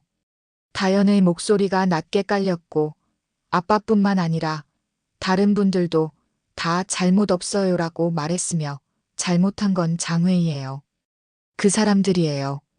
상복이 고개를 들었고 눈이 빨갛게 충혈되어 있었으며 뺨에 눈물 자국이 있었습니다. 그런데 왜 아무도 신고를 안 한 거야? 상복이 물었고 다연은 잠시 말을 멈췄으며 무서웠으니까요라고 대답했습니다. 무서웠습니다. 다들 무서웠습니다. 신고하면 보복당할까봐, 더 큰 화를 당할까봐, 가족이 다칠까봐. 상복은 그것을 이해했고 자신도 똑같았으며 경찰에 신고하려다가도 장회의가 알면 어쩌지 하는 생각에 멈췄던 적이 수없이 많았습니다. 그래서 참았고 돈을 줬으며 무릎을 꿇었습니다. 다연이 서류 중 한 장을 꺼냈습니다. 아빠, 이거 봐요. 은행 거래 내역서였습니다. 장외이의 계좌 거래 내역이었고 매달 들어오는 돈이 수천만 원이었으며 대림동에서만 월 2천만 원 넘게 갈취한 것으로 추정되었습니다. 상복은 그 숫자를 보며 입을 벌렸고 2천만 원. 한 달에? 라고 중얼거렸으며 다연이 고개를 끄덕였습니다. 이 돈으로 중국 조직에 상납하고 자기들끼리 나눠 먹었어요. 다연이 다른 서류를 보여줬고 거기에는 구아일홍에게 송금 월 1,000만 원이라고 적혀 있었으며 상복의 주먹에 쥐어졌습니다. 개자식들. 상복이 욕을 했고 다연은 처음 아버지에게서 그런 말을 들었으며 놀라지 않았습니다. 오히려 당연하다고 생각했고 이런 상황에서 욕이 안 나오는 게 이상했으며 아버지가 조금이나마 분노를 표현하는 게 다행이라고 느꼈습니다. 상복은 서류를 한참 바라보다가 다연을 봤습니다. 다연아, 이거 어떻게 구한 거야? 제가 직접 구했어요. 어떻게? 다연은 잠시 망설였고 말해야 할지 고민했으며 결국 입을 열었습니다. 사흘 전 새벽에 장회의 사무실에 들어갔어요. 서류를 찍고 USB를 가져왔고 모든 걸 복사했어요. 상복의 눈이 커졌고 너 혼자? 라고 물었으며 다연이 고개를 끄덕였습니다. 위험했잖아. 훈련받았으니까 괜찮았어요. 하지만 상복이 말을 잇지 못했고 딸의 손을 더 세게 잡았으며 너 다칠 수도 있었어. 잡힐 수도 있었어. 다연은 미소를 지었고 안 잡혔어요. 그리고 다치지도 않았어요 라고 말했으며 아빠, 전 7년 동안 이런 일 훈련받았어요. 이것보다 더 위험한 것도 했어요. 상복은 딸의 얼굴을 바라봤고 그 눈빛이 예전과 다르다는 걸 다시 느꼈으며 더 이상 자기가 아는 어린 딸이 아니라는 것을 깨달았습니다. 이제 다연은 스스로를 지킬 수 있는 사람이었고, 아니, 다른 사람까지 지킬 수 있는 사람이었으며, 그것이 자랑스러우면서도 마음 한쪽이 아팠습니다. 다연아, 네, 아빠. 고마워. 그 한마디에 모든 게 담겨 있었습니다. 말로 표현할 수 없는 감사함이었고, 미안함이었으며, 사랑이었습니다. 다연은 아버지 어깨에 머리를 기댔습니다. 두 사람은 한참을 그렇게 앉아 있었습니다. 주방에서 냉장고 모터 돌아가는 소리가 났습니다. 창밖으로 차 지나가는 소리가 들렸습니다. 시간이 흘렀습니다. 상복이 입을 열었습니다. 이제 어떻게 되는 거야? 다연이 고개를 들었고 아버지를 봤으며 장웨이한테 48시간 줬어요. 한국 떠나라고요라고 말했습니다. 상복이 눈을 깜빡였고 떠나? 그냥? 라고 물었으며 다연이 고개를 저었습니다. 그냥은 아니에요. 이 증거들 전부 국정원이랑 경찰에 넘길 거예요. 다연이 서류를 가리키며 말했고 장웨이가 한국 떠나도 중국에서 공안이 기다리고 있어요. 구아이롱도 이미 수배 중이거든요라고 덧붙였으며 상복의 입이 벌어졌습니다. 그럼 완전히 끝나는 거야? 네. 다시는 안 오는 거야? 영원히 못 와요. 상복은 깊게 숨을 들이마셨고 그 숨이 58년 중 가장 깊고 시원하게 느껴졌으며 가슴 속 어딘가에 박혀있던 무거운 돌덩이가 빠져나가는 것 같았습니다. 눈물이 또 흘렀지만 이번엔 슬픔이 아니었고 안도였으며 해방이었습니다. 아빠, 울지 마세요. 다연이 아버지 뺨을 닦아줬습니다. 기쁜 건데 왜 눈물이 나는지 모르겠네. 괜찮아요. 울어도 돼요. 상복은 소파에 기대어 천장을 바라봤습니다. 낡은 천장이었고 페인트가 군데군데 벗겨져 있었으며 곰팡이 자국도 조금 있었습니다. 하지만 지금은 그 천장이 아름답게 보였습니다. 다연아, 배고프지? 상복이 갑자기 물었습니다. 조금요. 국밥 끓여줄까? 좋아요. 두 사람은 일어나 주방으로 갔습니다. 상복이 큰 냄비를 꺼냈고 물을 부었으며 불을 켰습니다. 다연이 파를 썰었고 마늘을 다졌으며 두부를 잘랐습니다. 보글보글 국물이 끓기 시작했습니다. 하얀 김이 피어올랐습니다. 상복이 국자로 육수를 떠서 맛을 봤고 소금을 조금 더 넣었으며 오늘은 특별히 맛있게 해줄게라고 말했습니다. 다연이 웃었고 아빠가 끓인 건 다 맛있어요 라고 대답했으며 상복의 얼굴에 미소가 번졌습니다. 오랜만에 진짜 미소였습니다.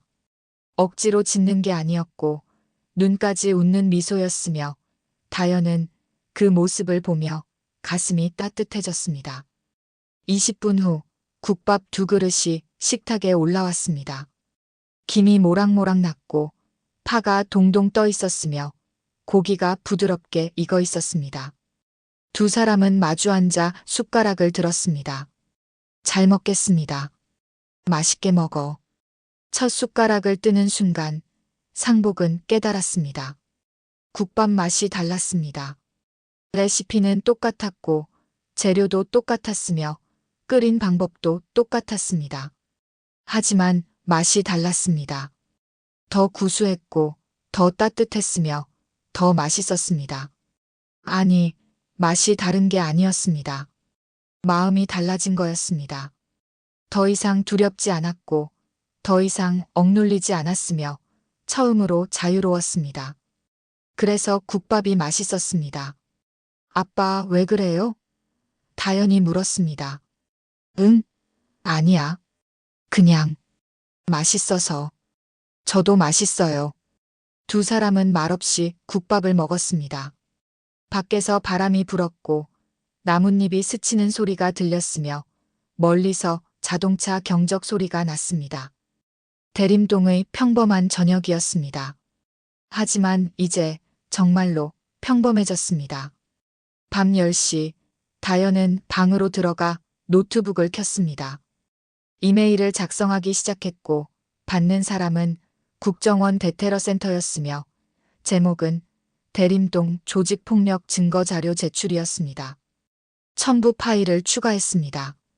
장부 사진 15장, USB 파일 전체, 거래 내역서, 피해자 명단, 구아이롱 사진, 총 87개 파일이었고 용량은 200MB가 넘었으며 업로드하는데 5분이 걸렸습니다. 진행률이 천천히 올라갔고 50%, 70%, 90%를 지나 마침내 100%에 도달했습니다. 전송 완료. 다현은 마우스를 보내기 버튼 위에 올렸습니다. 클릭했습니다. 이메일이 발송되었습니다. 화면에 전송 완료라는 메시지가 떴습니다. 다현은 노트북을 덮었습니다. 창밖을 바라봤습니다. 대림동 골목에 불빛이 하나둘 꺼지고 있었습니다. 사람들이 잠들고 있었고 하루가 끝나고 있었으며 내일이 오고 있었습니다. 하지만 이제 그 내일은 어제와 달랐습니다.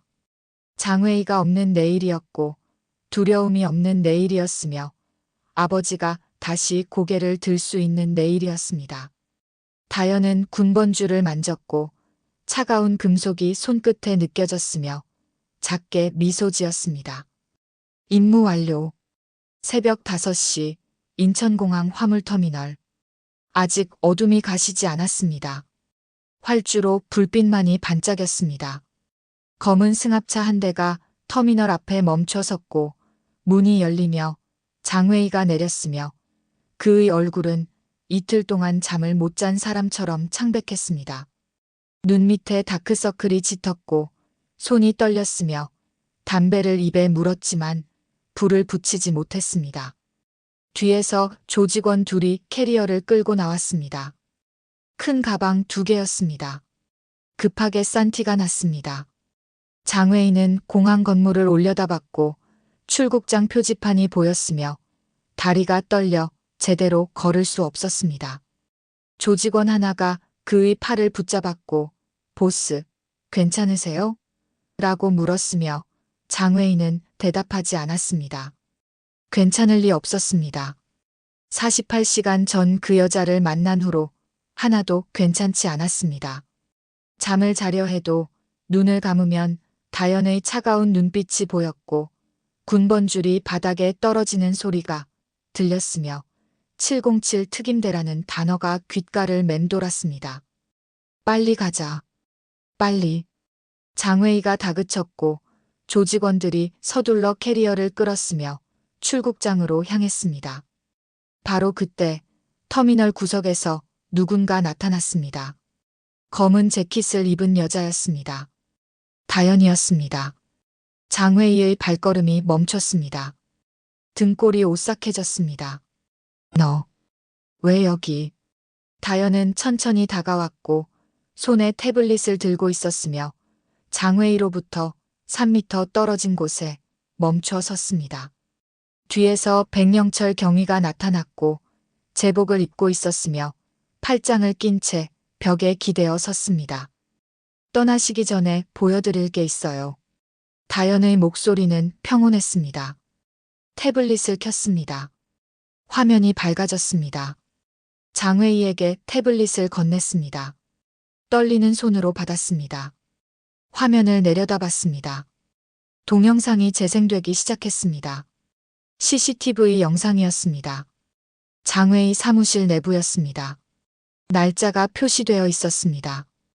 2023년 3월 15일. 장회의가 상복에게서 돈을 받는 장면이 찍혀 있었습니다. 다음 영상. 4월 12일. 70만 원을 세는 장회의의 손. 다음 영상. 5월 5일. 상복이 무릎 꿇는 장면. 장회의의 얼굴이 새하얗게 변했습니다. 이게 어디서? 손가락이 화면을 스치며 다음으로 넘어갔습니다. 구아이론과의 통화 녹음 파일이었습니다. 재생 버튼을 눌렀습니다. 장회의 자신의 목소리가 들렸습니다. 형님, 이번 달 1,000만 원 보냈습니다. 수고했어. 대림동 애들 잘 관리해. 예, 형님. 새로 들어온 놈들도 있는데. 녹음이 끝났습니다. 다음 파일. 또 다른 통화. 형님, 경찰이 냄새 맡는 것 같은데요. 신경 쓰지 마. 우리 라인 있잖아. 알겠습니다. 장회의는 태블릿을 들고 선 채 굳어 있었고 화면을 멍하니 바라봤으며 입술이 파르르 떨렸습니다. 스크롤을 내렸고 파일이 계속 나왔으며 통화 녹음 42개, CCTV 영상 17개, 사진 50개, 문서 200개가 넘게 있었습니다. 전부 어떻게? 제가 직접 모았어요. 다연이 대답했습니다. 3일 전 새벽에 들어갔을 때요. 장웨이의 무릎이 꺾였습니다. 바닥에 주저앉았습니다. 태블릿이 손에서 떨어져 바닥에 덜컹 소리를 냈습니다. 끝났어. 완전히 끝났어. 조직원들이 당황한 표정으로 서로를 쳐다봤습니다. 백경위는 여전히 벽에 기대어 묵묵히 지켜봤습니다. 다연이 태블릿을 주었고 화면을 한 번 더 스크롤했으며 마지막 파일을 열었습니다. PDF 문서였고 제목은 중국공안 공조 요청서였으며 발신인은 대한민국 국정원이었습니다. 이 파일들은 어젯밤 국정원에 전송됐어요.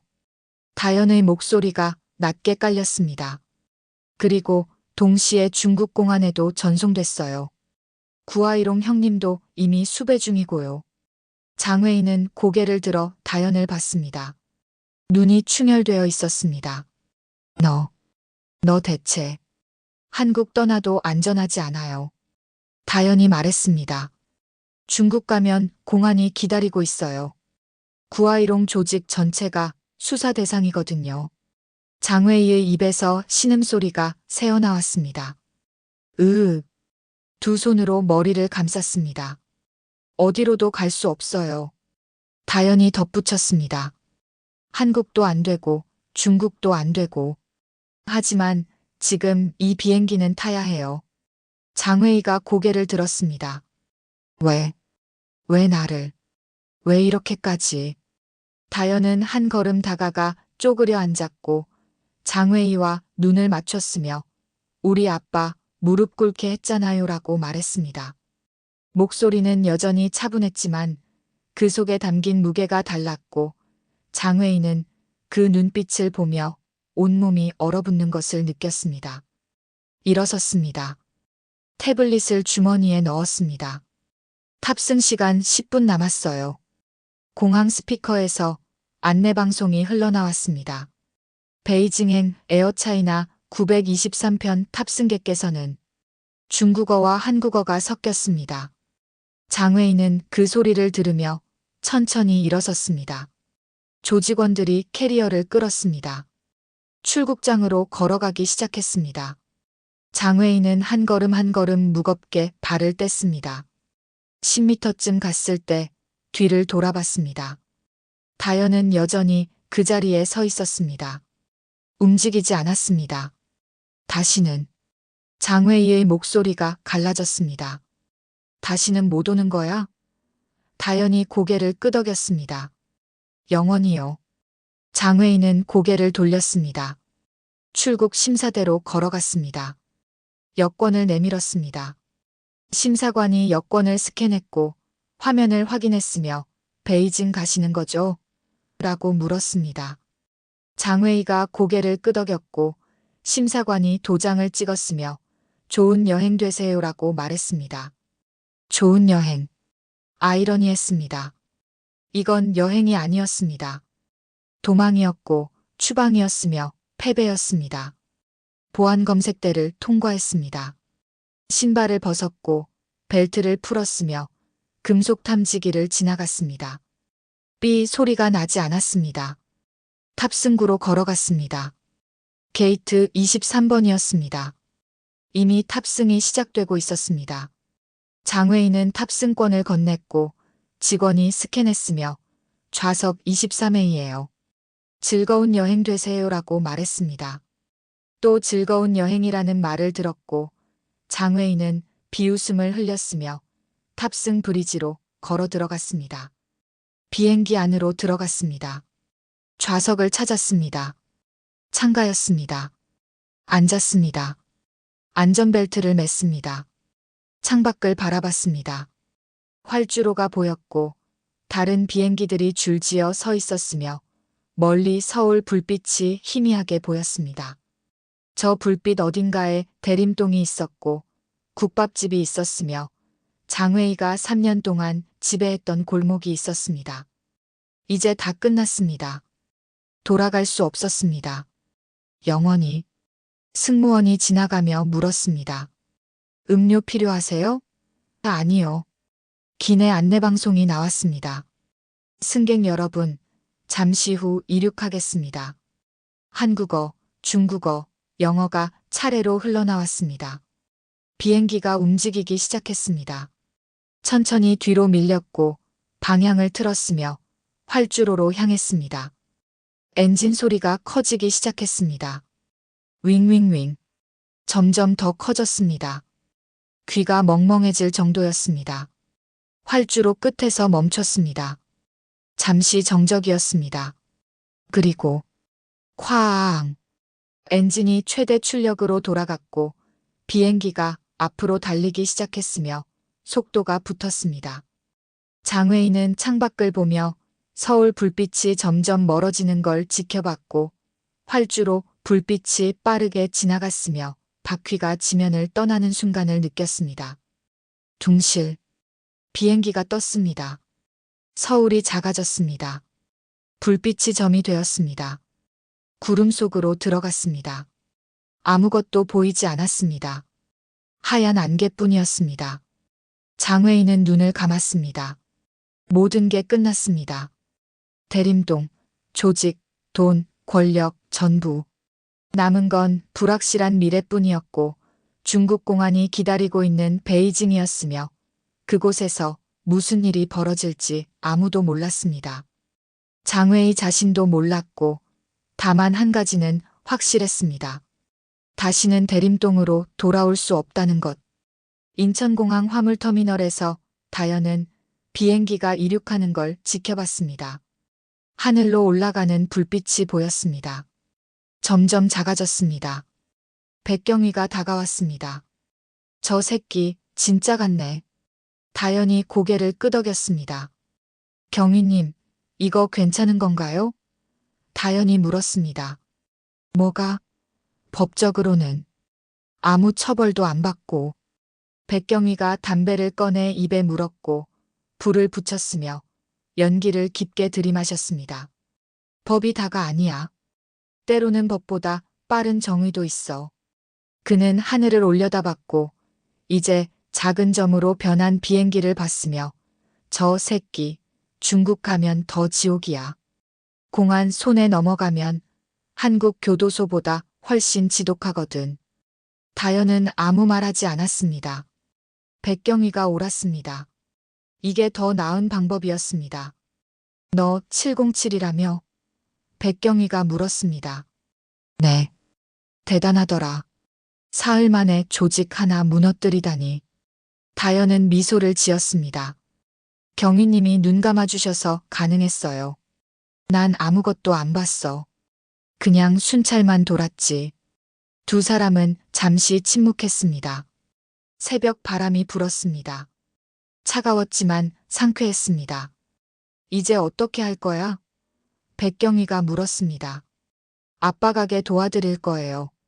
부대는 예비역이에요. 작년에 전역했어요. 백경위가 고개를 끄덕였습니다. 그래, 이제 좀 쉬어. 고생했어.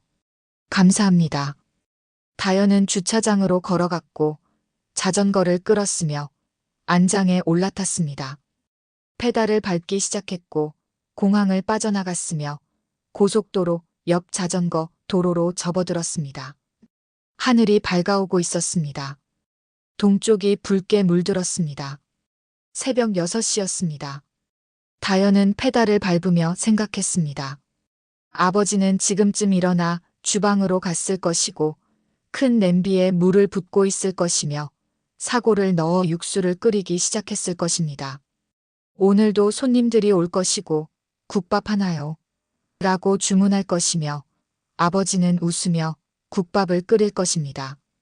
예전과 똑같은 하루였지만 이제는 완전히 달랐고 더 이상 두렵지 않았으며 다시 평범해졌습니다. 다현은 속도를 높였습니다. 바람이 얼굴을 스쳤습니다.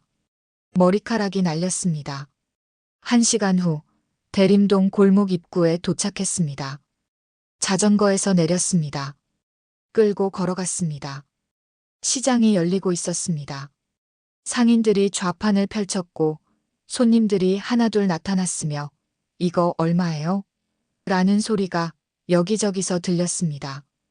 국밥집이 보였습니다. 불이 켜져 있었습니다. 아버지가 주방에서 일하고 있었습니다. 다현은 가게 문을 열고 들어갔습니다. 아빠 다녀왔어요. 상복이 고개를 돌렸고 딸을 봤으며 왔어? 어디 갔었어? 그냥 바람 쏘고 왔어요. 아침 먹었어? 아직요. 그럼 국밥 끓여줄게. 잠깐만 기다려. 다현은 앞치마를 두르고 주방으로 들어갔습니다. 제가 할게요, 아빠. 그래. 그럼 파 좀 썰어줄래? 네. 두 사람은 나란히 서서 일했습니다. 상복이 국을 저었고 다현이 파를 썰었으며 보글보글 끓는 소리와 톡톡 칼질 소리가 주방을 채웠습니다. 창밖으로 아침 햇살이 들어왔습니다. 따뜻했습니다. 평화로웠습니다. 장외인은 이제 없었고 대림동은 다시 조용해졌으며 사람들은 예전처럼 장사를 할 수 있었습니다. 두려움 없이, 위협 없이, 자유롭게. 다현은 창밖을 보며 작게 중얼거렸습니다. 아빠, 이제 괜찮아요. 상복이 돌아봤습니다. 응? 아무것도 아니에요. 혼잣말이에요. 상복은 미소를 지으며 다시 국을 저었습니다. 김이 피어올랐습니다. 하얀 김이 천장까지 올라갔습니다. 그리고 그 김처럼 지난 3년의 악몽도 서서히 사라지고 있었습니다. 일주일이 지났습니다. 대림동 시장은 예전보다 더 활기찼고 상인들의 목소리가 골목에 울렸으며 싸게 드려요. 신선해요. 하는 외침이 아침 공기를 채웠습니다. 장외이가 사라진 후 분위기가 완전히 달라졌고 사람들 얼굴에 웃음이 돌아왔으며 가게 문을 열 때 뒤를 돌아볼 필요가 없어졌습니다. 상복은 국밥집 문 앞에서 바닥을 쓸고 있었습니다. 빗자루가 시멘트 바닥을 스쳤습니다. 먼지가 날렸습니다. 상복이 형님. 누군가 부르는 소리가 들렸습니다. 이철수였습니다. 작년에 식당을 접었던 그 사람이었습니다. 상복이 고개를 들었고 빗자루를 세워두었으며 철수야. 야, 오랜만이네 라고 말했습니다. 이철수가 다가왔고 손을 내밀었으며 두 사람은 악수를 나눴습니다. 형님, 요즘 장사 좀 어때요? 응, 예전처럼 괜찮아졌어.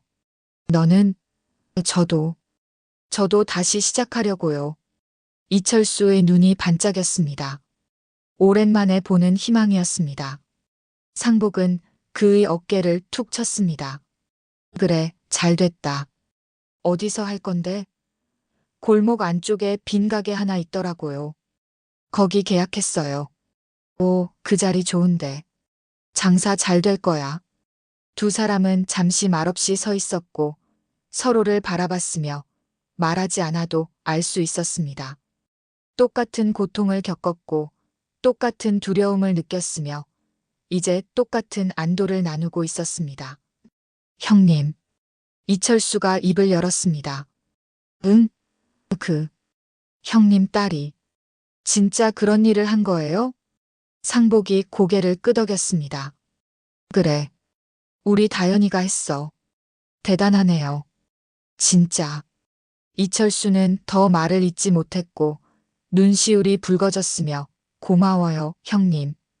형님 딸한테. 정말 고마워요라고 말했습니다. 상복은 손을 흔들었고 아니야, 괜찮아. 당연히 해야 할 일이었어라고 대답했으며 하지만 가슴 한쪽이 뿌듯했습니다. 이철수가 돌아갔고 얼마 지나지 않아 박순자 할머니가 나타났으며 그녀도 똑같은 인사를 건넸습니다. 상복이 씨, 덕분에 우리 다시 장사할 수 있게 됐어요. 상복은 겸연쩍게 웃었고 아니에요, 할머니. 다 지나간 일이에요라고 말했으며 박순자는 그의 손을 꼭 잡았습니다. 하나둘 사람들이 찾아왔습니다. 정민호, 윤미경, 최동욱, 한영애. 피해자 명단에 있던 사람들이었습니다. 모두 비슷한 말을 했습니다. 고마워요. 덕분이에요.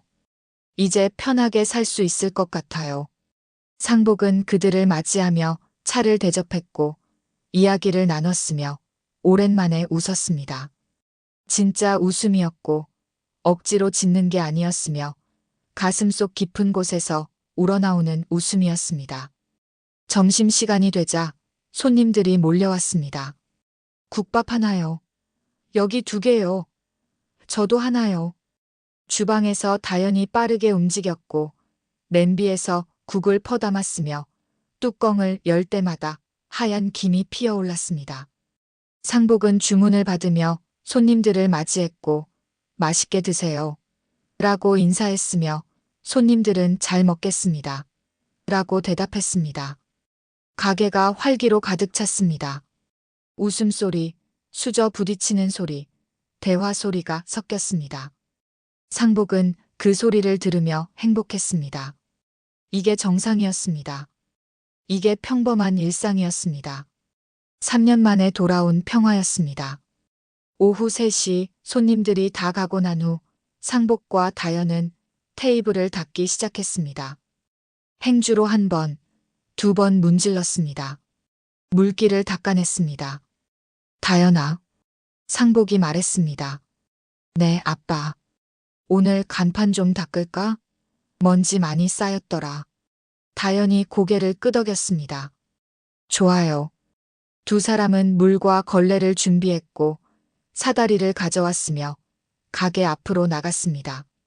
간판은 2층 높이에 걸려 있었고 대림국밥이라고 적혀 있었으며 오랜 세월 비바람을 맞아 낡아 있었습니다. 상복이 사다리를 올라갔고 걸레로 간판을 닦기 시작했으며 먼지가 떨어졌습니다.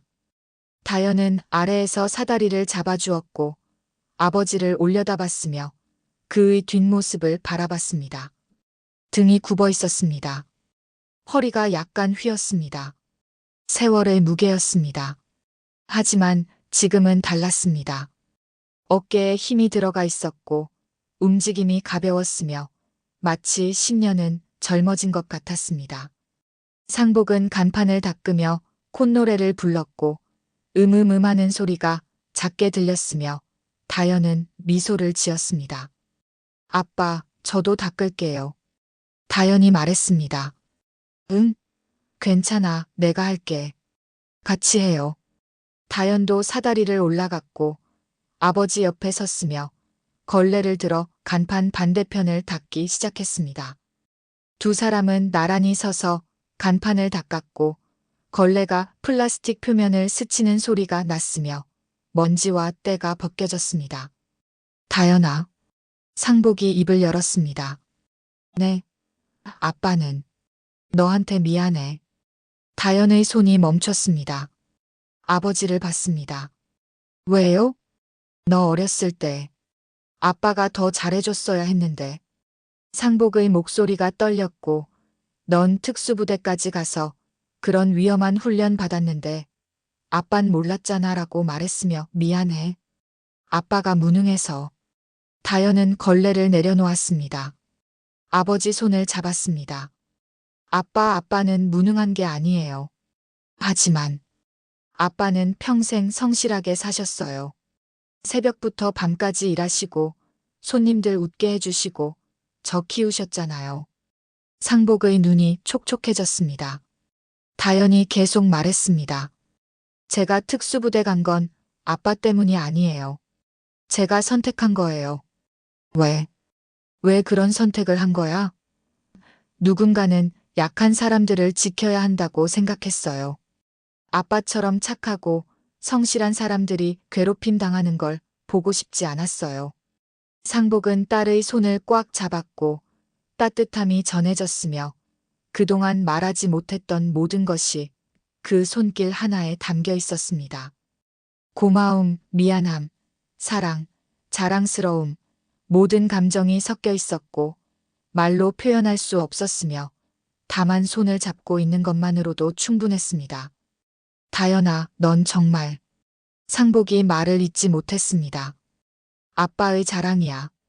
다연의 눈에도 눈물이 맺혔습니다. 하지만 웃었습니다. 저도 아빠가 자랑스러워요. 두 사람은 다시 간판을 닫기 시작했습니다. 말없이 나란히 함께. 걸레 소리만 조용히 울렸습니다. 간판이 깨끗해졌습니다. 대림국밥이라는 글자가 선명하게 드러났습니다. 햇빛을 받아 반짝였습니다. 상복과 다연은 사다리에서 내려왔고 뒤로 물러나 간판을 바라봤으며 나란히 서서 고개를 들었습니다. 깨끗해진 간판이 자랑스러웠고 그 간판 아래서 다시 장사할 수 있다는 게 감사했으며 무엇보다 딸과 함께 이 순간을 나누고 있다는 게 행복했습니다.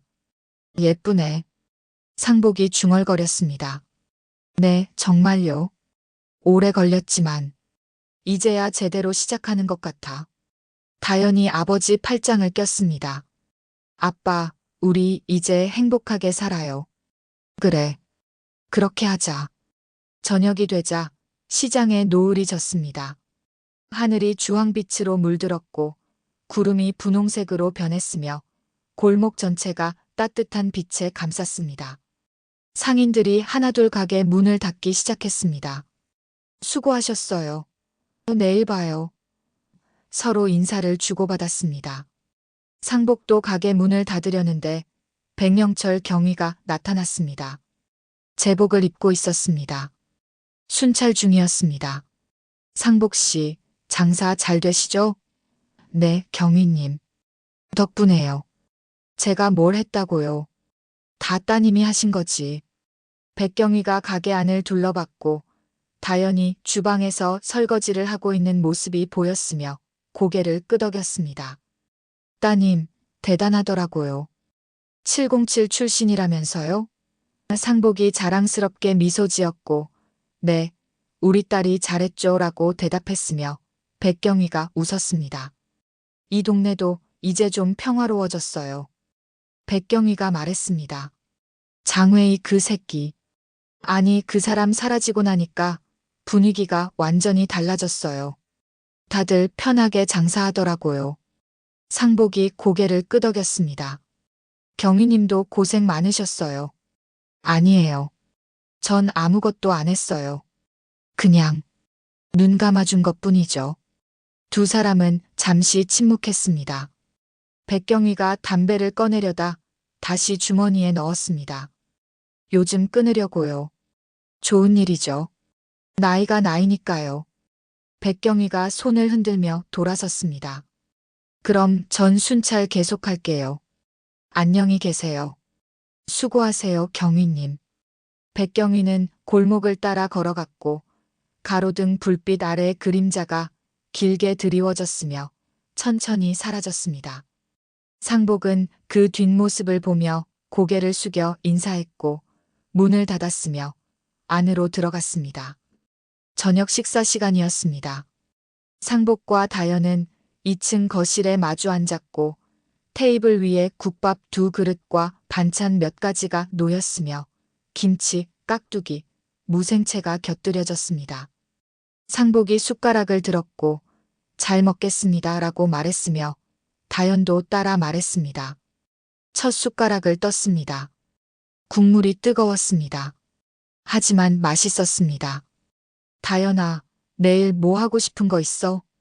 상복이 물었습니다. 특별히 없는데요. 그럼 아빠랑 시장 구경이나 할까? 오랜만에. 다연이 미소 지었습니다. 좋아요. 예전엔 자주 갔었잖아. 내가 어렸을 때. 기억나요. 아빠가 붕어빵 사주셨잖아요.